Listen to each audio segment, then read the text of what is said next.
पुरानी पेंशन बहाली को लेकर राज्य और केंद्रीय कर्मचारी संगठन पूरे यूपी में शक्ति प्रदर्शन कर रहे हैं। यूपी में कर्मचारी अपनी एकजुटता दिखाते हुए लोकसभा चुनाव से पहले सरकार पर दबाव बनाने का प्रयास कर रहे हैं। यूपी समेत अन्य प्रदेशों के सभी बड़े कर्मचारी संगठनों ने इस आंदोलन को अपना समर्थन दिया है। कई वरिष्ठ कर्मचारी नेताओं का कहना है कि अब यह आंदोलन बिना पुरानी पेंशन बहाली के रुकने वाला नहीं है। 27 जून को रेलवे स्टेडियम में लाखों की संख्या में केंद्र और राज्य सरकार के कर्मचारी पहुंचकर हुंकार महारैली के दौरान गर्जना करेंगे।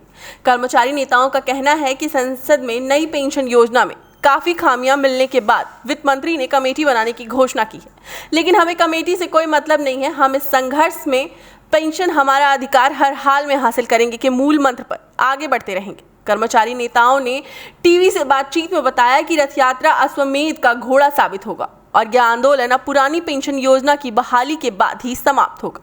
पुरानी पेंशन को लेकर विभिन्न राज्यों में हुए आंदोलन के परिणाम स्वरूप ही देश के 6 राज्यों में पुरानी पेंशन योजना लागू हो चुकी है। केंद्रीय कर्मचारियों, राज्य कर्मचारियों के साथ ही शिक्षक समेत अन्य लोगों में भारी आक्रोश है। उन्होंने कहा, कुछ भी हो लेकिन पेंशन हमारा अधिकार है, इसे हर हाल में हासिल करेंगे। जरूरत पड़ी तो आम हड़ताल और संसद का घेराव करने से भी हम पीछे हटने वाले नहीं हैं। हम लोग यही कहना चाहेंगे, ओपीएस लाएं और एनपीएस हटाएं और हम लोग सब विजय बंधु जी के साथ हैं। उनके संघर्ष में हम कदम से कदम मिला के चलेंगे। पेंशन बहाली करी जाए, पुरानी पेंशन बहाली कुल मिला के जी मांग है, यही मांग है। लेके रहेंगे, निजीकरण हटाना है और पुरानी पेंशन को लेके आना है।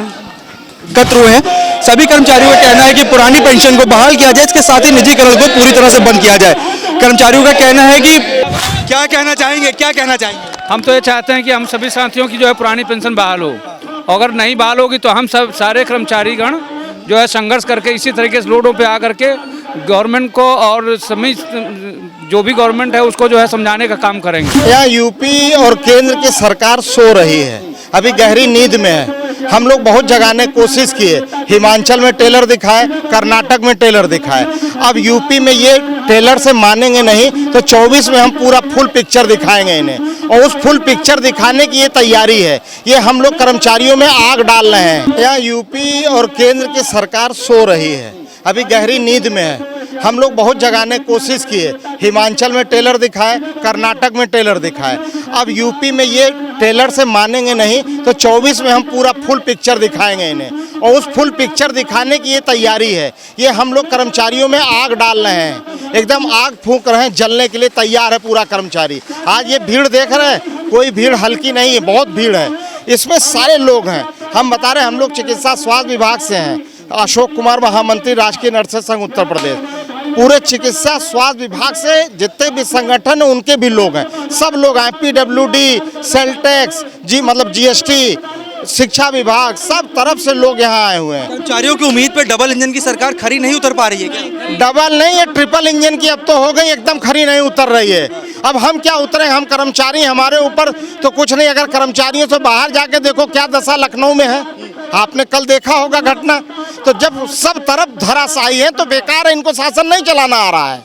यात्रा कहाँ जाएगी अशोक जी? यात्रा हमारी बिहार चंपारण गांधी जी के वहाँ से शुरू हुई थी, जहाँ गांधी जी ने क्रांति का बिगुल बनाया था, और ये महाराष्ट्र में खत्म होगी 27 जून को।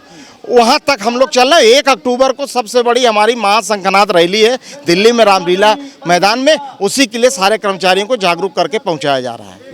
हम लोग यही कहना चाहेंगे कि ओपीएस हटाएं, ओपीएस लाएं और एनपीएस हटाएं और हम लोग सब विजय बंधु जी के साथ हैं। उनके संघर्ष में हम कदम से कदम मिला के चलेंगे। पेंशन बहाली करी जाए, पुरानी पेंशन बहाली कुल मिला के जी मांग है, यही मांग है। लेके रहेंगे, निजीकरण हटाना है और पुरानी पेंशन को लेके आना है। बंधु जी, आपका कहना है कि केंद्र सरकार हो या फिर योगी सरकार हो, उम्मीदों पे खरी नहीं उतर पा रही। 2024 का चुनाव है, क्या कहेंगे? हमें तो लगता है कि 2024 के चुनाव के पहले यही सरकार हमको पुरानी पेंशन बहाल करेगी, क्योंकि जब 7-7, 8-8 महीना किसान लोग बैठे थे, तब माननीय प्रधानमंत्री जी आके माफ़ी मांगे कि हमसे कोई भूल हो गई, हम किसानों हमें माफ़ करो, और हम आप जो कह रहे थे हम तीनों कानून लागू नहीं करेंगे। उस दिन के शाम के 8 बजे का इंतजार है, जब माननीय प्रधानमंत्री जी भाइयों बहनों मित्रों कह के हम लोग के बहाल करेंगे। क्या कहना चाहेंगे? हम तो ये चाहते हैं कि हम सभी साथियों की जो है पुरानी पेंशन बहाल हो। अगर नहीं बहाल होगी तो हम सब सारे कर्मचारीगण जो है संघर्ष करके इसी तरीके से रोडों पे आकर के गवर्नमेंट को और सभी जो भी गवर्नमेंट है उसको जो है समझाने का काम करेंगे।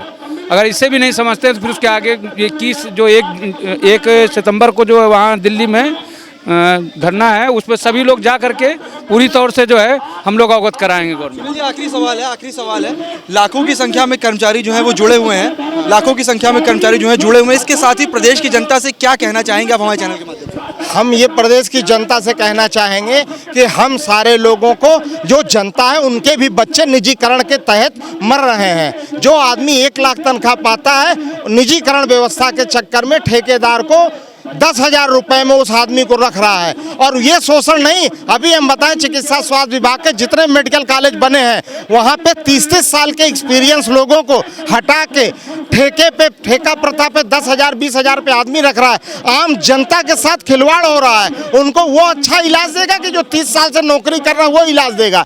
इसलिए जनता के साथ भी खिलवाड़ हो रहा है। जनता को हम लोग का सपोर्ट करना चाहिए, हमारा साथ देना चाहिए, पुरानी पेंशन बहाल करवानी चाहिए। और निजीकरण पूरा अभिशाप है, देश के लिए अभिशाप है। ये जैसे अंग्रेज आए थे उसी हाल से हम लोगों की व्यवस्था कर दिए हैं ये।